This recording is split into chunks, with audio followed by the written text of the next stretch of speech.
So after you've got these shapes here, already alongside practicing these, you can start practicing the negative press motion, rolling down like this, understanding the rolling through the spine, rolling of the hips, compression of the legs. The press negative for me is an absolute must before you start practicing the actual press, because if you can't lower, you surely cannot lift. Of course, I am open to being convinced. Otherwise, maybe there are people who can't lower and can lift, but I have not seen it. And it's definitely the big step for you to build strength, to lower in the press negative in slow motion. So while you're doing this, you can then also try to combine the shapes: straddle, tuck, pike, and straight. So you can do rounds like this, or you can just go up and down, tuck to straight a number of times, like I show, for example, here in my intermediate handstand daily practice. I would say you can then take a decision to take it into more flexibility work or more strength-based work, for example, tuck planches, open shoulder sevens, or side bends. So I would say that it's very useful to have your press before starting to work on one-arm handstands. Of course, it's not absolutely necessary, but if you have gone through the process of learning a press to handstand, you already know that things really take a long time, and you've gotten used to managing your feelings of frustration and slow progress, which are an inevitable part of handstand practice. Handstand practice is about embracing the slow progress.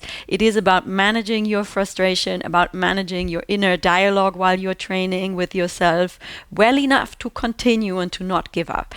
I've written a little article about this here in my blog, which is also in the link to it is in the description below, about this inner dialogue when you're training and how often you should check your progress or evaluate your training. So you can start to practice one-arm handstands and weight shifts while you're still working on the press. But again, I would say don't rush. Take your time. Learn the press first and then take it into weight transfers, which by all means, I would say will take you another 3 years is my average estimate to learn a one-arm handstand. So make sure you're ready for this. For the one-arm handstand, I would say absolutely your shoulders have to be open. It's very useful to have a good straddle, because otherwise you need to learn V-shape and straight line one-arm handstands, which are a little bit harder, I think. You want to have a very good routine taking care of your shoulders and your wrists, making sure that you have daily stretches and a good warm-up, and that you know your body well enough to understand what's going to happen to your body once you take your entire body weight onto one arm, which is, of course, twice as much as you usually carry on 2 arms. So again, your wrists really will have to take some time to adjust the extra load. If you want to start working on blocks, I would say a good time to start practicing on blocks is when you have a straddle and a tuck shape in the center, relatively stable freestanding. I would say even that you can go maybe up and down 3 times, straight to tuck or straddle to straight. I'd say that is a good time to then start working on blocks.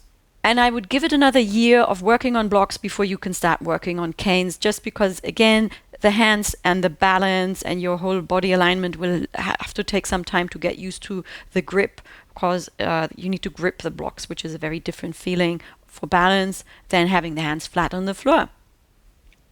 And of course, there's a million other variations on handstands that you can do in between, but I'd say those are kind of the basic steps that you can follow through. That's kind of how I work with my students in online coaching or in person, passing through these steps on your way to hopefully a one-arm handstand.